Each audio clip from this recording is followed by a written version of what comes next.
16世紀イングランドの宮廷でひときわ鮮烈な印象を残した女性、アン・ブーイン。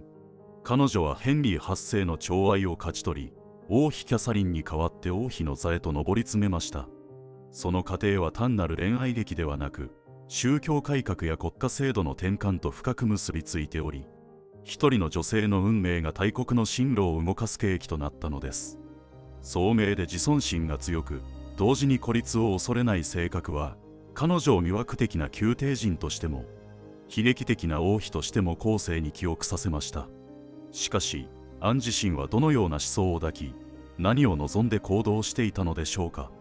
本シリーズでは、彼女の生涯を節目ごとにたどり、知性と野心、信仰と孤独が交錯する人物像を浮かび上がらせます。今後も人物史を通じて歴史の真相に迫る試みを継続するため、チャンネル登録と高評価によるご支援を賜れますと幸いです。第1章、幼少期とフランス宮廷での教養、知性と感受性の形成。アン・ブーリンが生まれたのは1501年頃、イングランドの有力な貴族トーマス・ブーリンとエリザベス・ハワードの娘としてでした。正確な青年には議論がありますが、幼少期から王侯貴族の世界に近い環境で育ったことは確かです。父トーマスは外交官として活躍し、ヨーロッパ宮廷に縁があったため、アンも早い段階で大陸文化に触れる機会を得ました。10歳前後には、低地地方のマルグリットとオーストリアの宮廷に送られ、その後はフランスのクロード王妃の次女として仕えます。この経験が、彼女の知性と感受性を大きく育てる場となりました。その背景には、当時のイングランド王国が大陸政治に深く関わりを持っていた事情があります。ヘンリー8世はハプスブルク家やフランス王国との均衡を保ちながら勢力を拡大しようとしており、外交に役立つ教養豊かな女性が重んじられていました。アンはそうした文化と政治の交差点で育った女性だったのです。フランス宮廷では音楽、詩、舞踊、そして新しい宗教思想に触れ、彼女の洗練された知性と強い自尊心が養われました。この時期、フランス宮廷には人文主義の風が吹き、ルターやエラスムスの思想がひそやかに議論されていました。アンは信仰に熱心な一方で、聖職者の堕落やローマ教皇権に疑問を抱く環境に触れ、後の宗教改革を受け入れる素地を得たと考えられます。彼女の個性、毅然とした態度、鋭い知性、自己を飾ることを恐れない自負は、この時代の文化的雰囲気と結びついて形成されたのです。周辺諸国との関係を見ても、アンの滞在は外交的意味を持っていました。フランス宮廷での生活は、ブーリン家が王国の国際的立場を強める手段であり、彼女自身もヨーロッパ的な洗練を体現する存在としてイングランドに戻ることになります。後に彼女がヘンリー8世を魅了した背景には、ただの美貌ではなく、大陸的な洗練があったことを、コンテンポラリーズの証言は示しています。一方で、民衆や宮廷内の世論は彼女のこうした気質を複雑に受け止めました。イングランドの女性貴族は多くが伝統的な教養にとどまっていましたが、アンはフランス風の洗練と自立心を兼ね備え、気ぐらいの高さゆえに傲慢とみなされることもあったのです。つまり、当時から彼女は人を引きつける魅力と反発を呼ぶ個性を同時に備えた人物として認識されていました。制度的観点では、王侯貴族の市場外交の一部として海外宮廷に送る習慣があり、アンもその典型例でした。だが彼女の場合、単なる人質や結婚の駒ではなく、文化的媒介者として育った点に特徴があります。このことは、後に彼女が王妃として文化と宗教を結びつける象徴となる土台を築いたと言えるでしょう。関係者の評価としては、フランス宮廷の人々は彼女を控えめではないが、知性と基地に富んだ次女と評していました。彼女を見出したマルグリットとオーストリアも聡明な少女と認めて手元に置いたと伝わっています。この評価は彼女が王宮に戻ってからも続き、王と帝臣たちの間で議論を呼ぶ一因となりました。現代の研究では、この時期のアンが宗教改革の思想に感化されていたと見るか、単にフランス風の洗練を吸収したに過ぎないとするかで意見が分かれています。しかし、多くの研究者は、彼女の後の行動、ヘンリー8世の離婚問題を支持し、教皇権に挑む立場を取ったことを考えれば、フランス宮廷での経験が思想的基盤となった可能性を高く評価しています。つまり彼女は単なる王の愛称候補ではなく、大陸的教養と宗教的自覚を持つ稀有な女性として生涯の道を歩み始めていたのです。第2章、宮廷復帰と王妃キャサリンとの対比、独自の立ち位置の確立。フランス宮廷での数年を経て、アン・ブーリンは1522年頃にイングランドへ帰国しました。彼女は当初、王妃キャサリン・オブ・アラゴンの次女として仕え、王室の日常に加わります。この時代、ヘンリー8世とキャサリンの結婚生活は20年を超えていましたが、男子継承者が得られないという致命的な問題を抱えていました。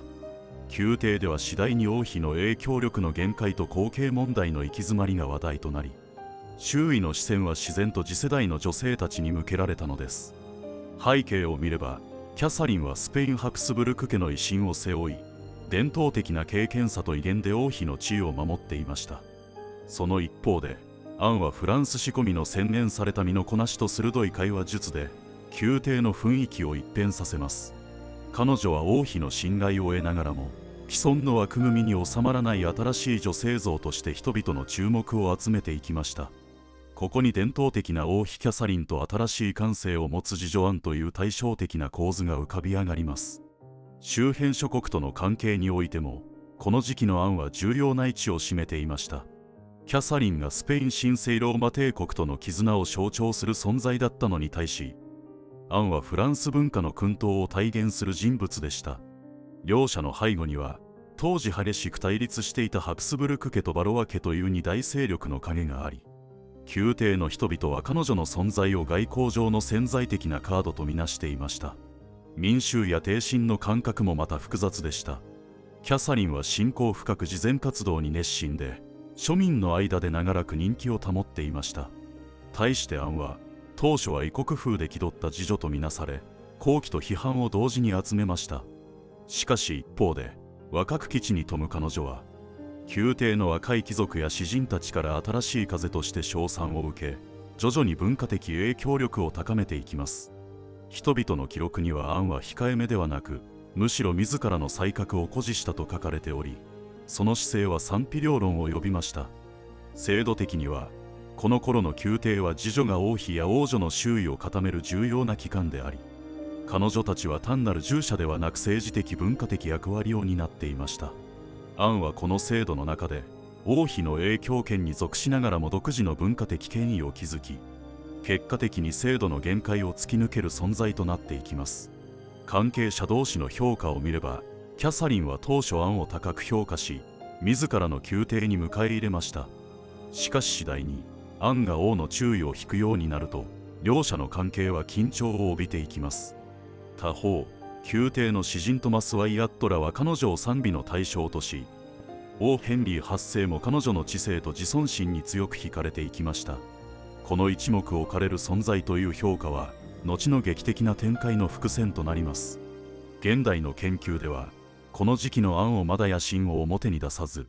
むしろ慎重に振る舞っていたと見る説と、すでに自らを特別な存在と認識し、意図的に王の目を引こうとしていたとする説があります。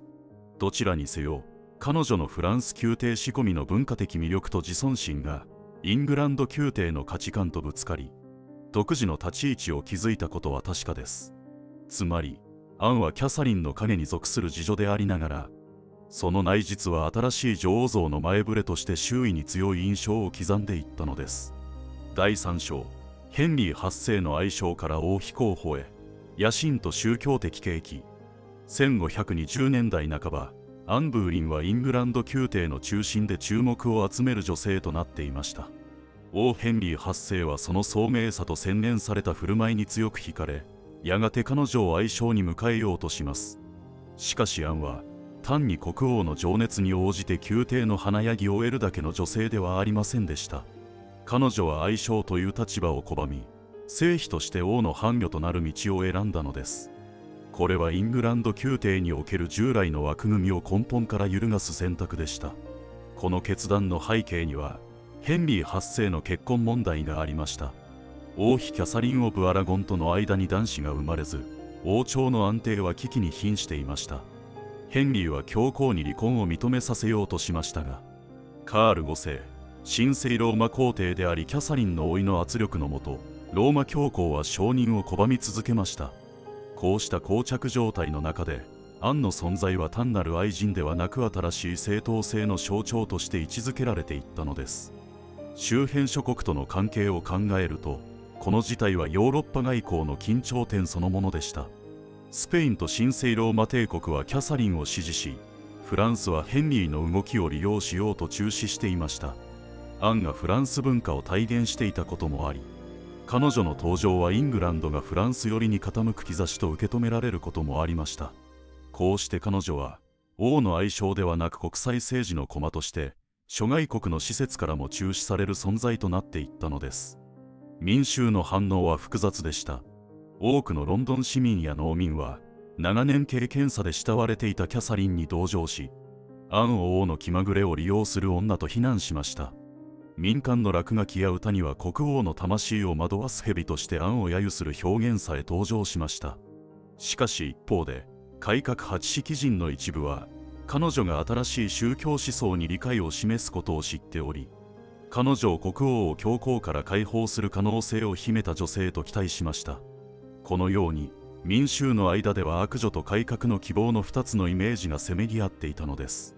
制度や法体系の観点からすれば、ここで問題となったのは婚姻の不可解消性というカトリック教会の基本原則でした。教皇庁の許可なく離婚し再婚することは異端の領域に踏み込む行為であり、国家制度を揺るがすものでした。アンとヘンリーの関係は、この教義そのものに挑戦する事態を生み、結果的にイングランド宗教改革の突破口となります。関係者同士の評価を見れば、ヘンリーはアンを単なる寵愛の対象ではなく、運命を共にする伴侶とみなすようになりました。トマス・モアのような伝統派はアンを国王を惑わせる危険な女性として批判しましたが、トマス・クロムウェルら信仰の改革派は彼女の存在を戦略的に利用し、王の離婚と身体性づくりを後押ししました。興味深いのは、敵対者でさえも彼女の知性と影響力を認めていた点であり、そこに彼女の得意な人物像が現れています。現代の研究では、この時期のアンを野心家とする見方が根強い一方で、王の情熱に振り回されながらも自らの尊厳を守ろうとした女性とする再評価も進んでいます。彼女が愛称の地位を拒み、あくまで成否を望んだことは単に権力欲ではなく、自己を安売りしない強い自尊心の表れでもありました。この野心と自尊心の両立が彼女を歴史上極めて得意な存在にしたのです。第4章、イングランド宗教改革と王妃即位、政治と信仰に揺れる立場。1533年、アン・ブーリンはついにヘンリー8世の正式な王妃として戴冠しました。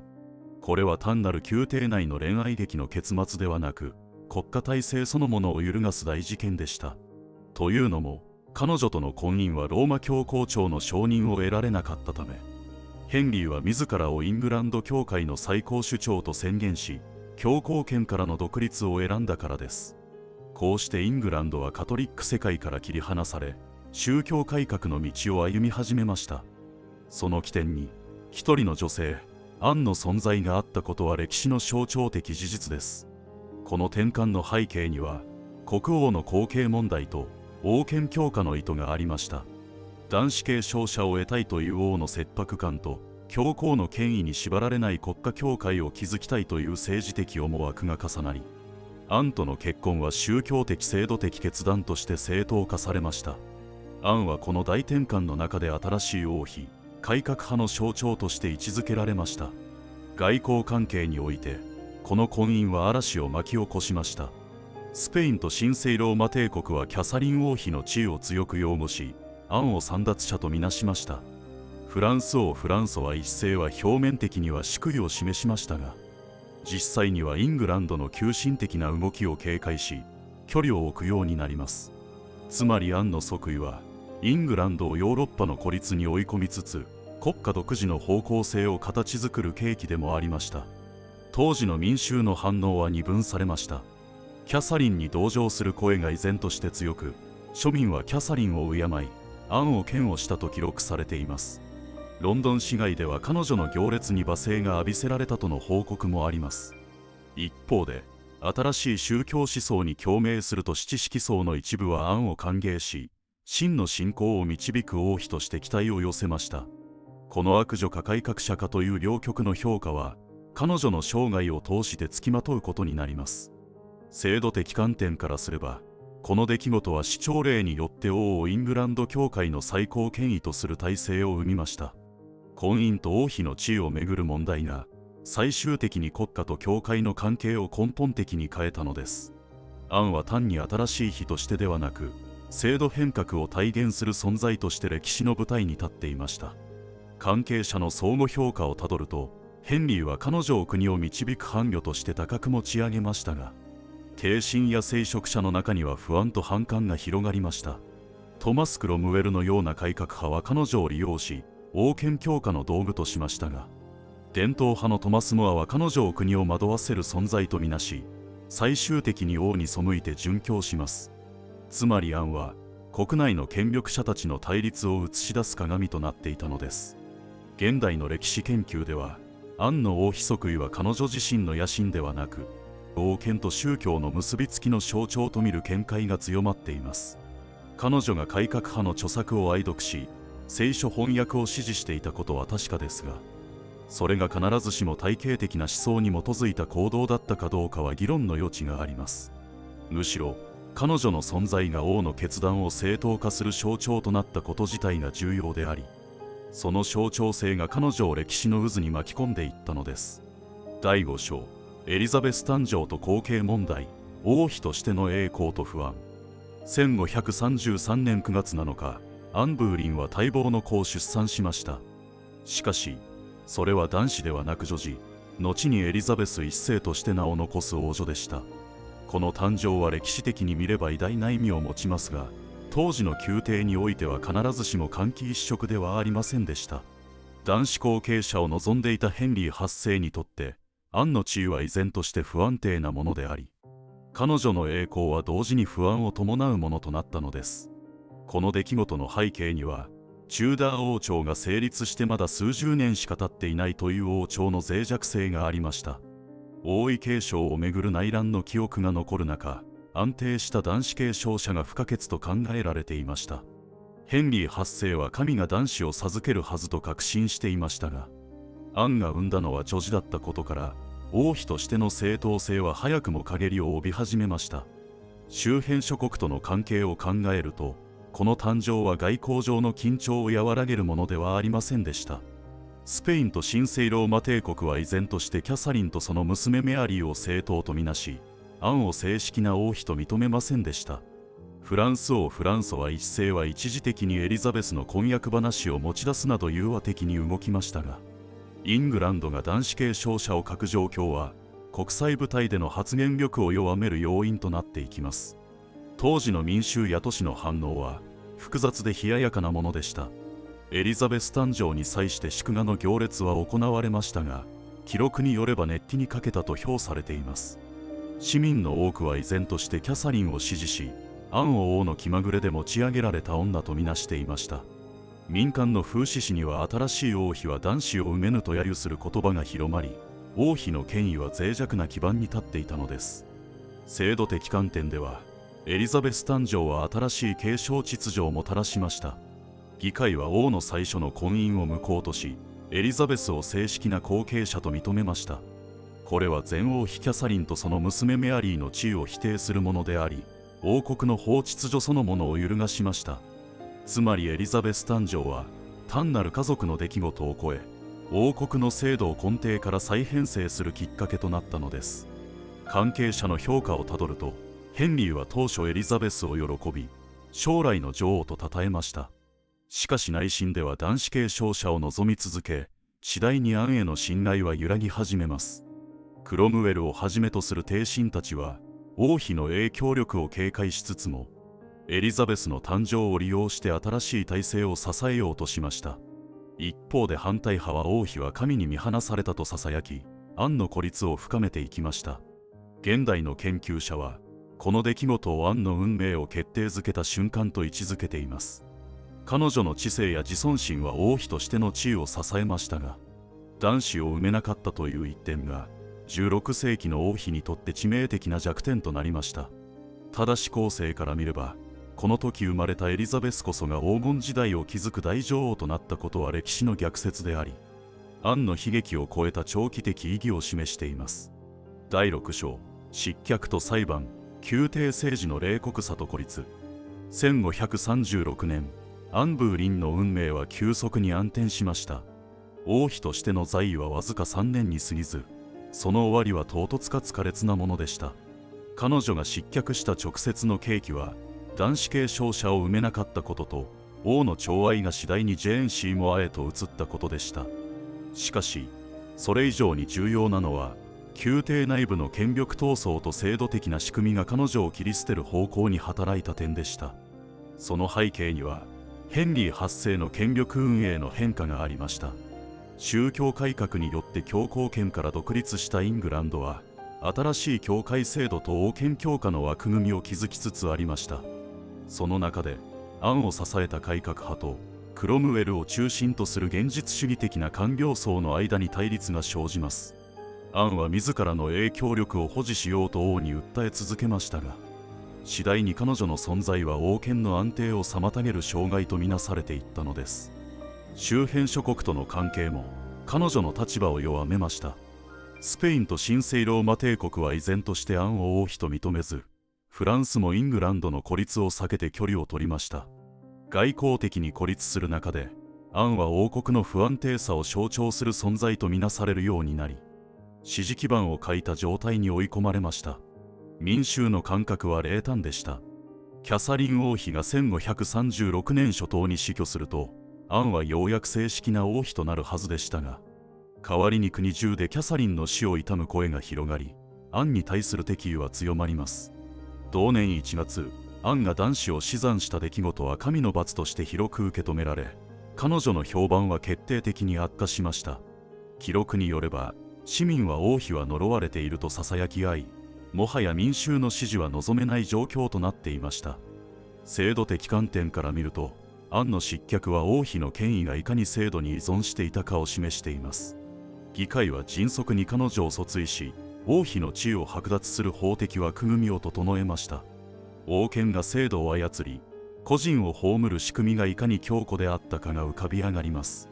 関係者の評価をたどれば、クロムウェルはアンを危険な障害として処理する方向に動き、ジェーン・シーモアを新たな王妃候補として推しました。ヘンリー自身はアンに対する感情を急速に冷やし、彼女を裏切りの象徴と決めつけていきます。アンは宮廷の友人さえも失い、孤立無縁の中で裁判にかけられました。裁判では、複数の帝臣との不倫や王に対する陰謀が告発されましたが、その多くは根拠の薄いものでした。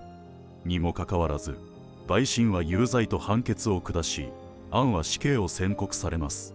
現代の歴史研究では、この裁判は政治的処刑として位置づけられています。不倫や陰謀の証拠はほとんど存在せず、実際には王権と官僚層による政治的決断であったとみなされています。アンは悲劇的な犠牲者として再評価されると同時に、制度に挑んだ王妃の限界を象徴する存在としても語られます。つまり、彼女は愛称でも改革者でもなく、国家制度の冷酷さに飲み込まれた人物として歴史に刻まれたのです。第7章、処刑とその後の記憶、悲劇から象徴へ。1536年5月19日、アン・ブーリンはロンドン島で処刑されました。わずか35歳前後の短い生涯でした。彼女は最後の演説で国王を非難することなく、自らの罪を認めずに死に臨みました。フランスから特別に呼び寄せられた剣士の手により、彼女は一瞬で斬首され、その最後は王妃としての尊厳を保った死として記録されています。この場面はイングランド史において、権力と制度の冷酷さを象徴する事件となりました。彼女の処刑の背景には、単なる王妃の不倫ではなく、王権と宮廷政治の深刻な対立がありました。ヘンリー8世にとってアンはもはや男子を産めない不要な存在であり、クロムウェルら官僚層にとっても彼女の強い意志と宗教的影響力は体制安定の妨げでした。つまり、安野氏は個人の過ちではなく政治的必然として用意されたものでした。周辺諸国はこの事件を冷ややかに見つめました。スペインや神聖ローマ帝国は神の裁きとして受け止め、キャサリンの名誉を再び強調しました。フランス宮廷ではかつてフランス文化を体現したアンの最後が哀れな転落として語られました。こうして国際社会においても彼女は愛称から王妃へ、そして処刑台へという劇的な運命を象徴する存在となりました。民衆の感覚も複雑でした。当時の市民記録には処刑を見物した群衆の静寂が記されています。嘲笑や歓声ではなく、むしろ衝撃と沈黙が広がっていたのです。アンを憎んでいた者も王妃が公然と処刑される光景に権力の恐ろしさを実感したと考えられます。彼女はこの瞬間から悪女ではなく悲劇の犠牲者として人々の記憶に刻まれ始めました。制度的にはアンの処刑は王妃であっても制度の犠牲になり得るという事実を示しました。王権が議会と法廷を完全に操り、正当な王妃を裁いて死に追いやることができたという点で、イングランドの制度史上重要な前例となりました。この枠組みは以後の王政においても繰り返され、後の歴史に長い影を落とすことになります。関係者の評価に目を向けると、ヘンリーはアンの死後すぐにジェーン・シーモアと結婚し、男子後継者を求め続けました。クロムウェルはアンの排除によって権力を強めましたが、やがて自らも同じく処刑される運命をたどります。一方で、アンの娘エリザベスは成長し、やがて大女王として母の無念を超える存在となりました。彼女にとって母の処刑は、生涯にわたり沈黙の記憶として影響を与えたと考えられます。現代の研究では、アンは宗教改革の推進者としての役割よりも、王権と制度に翻弄された個人として再評価されています。彼女の知性と自尊心は確かに強烈でしたが、それ以上に、彼女の存在が制度と権力の歯車に飲み込まれる女性の姿を象徴していたという視点が強まっています。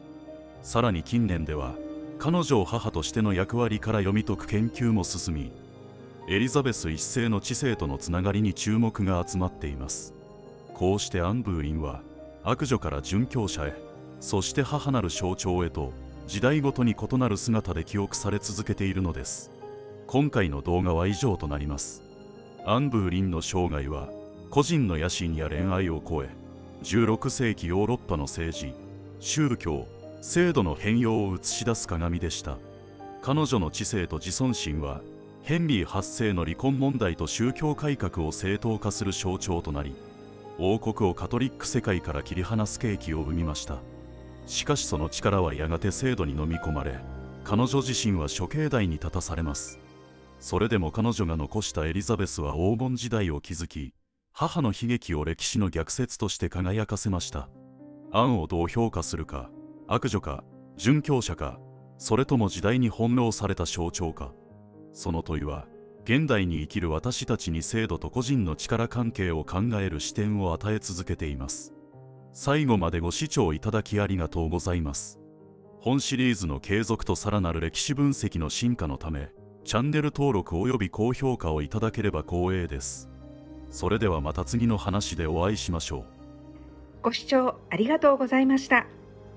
よろしければチャンネル登録、高評価をお願いいたします。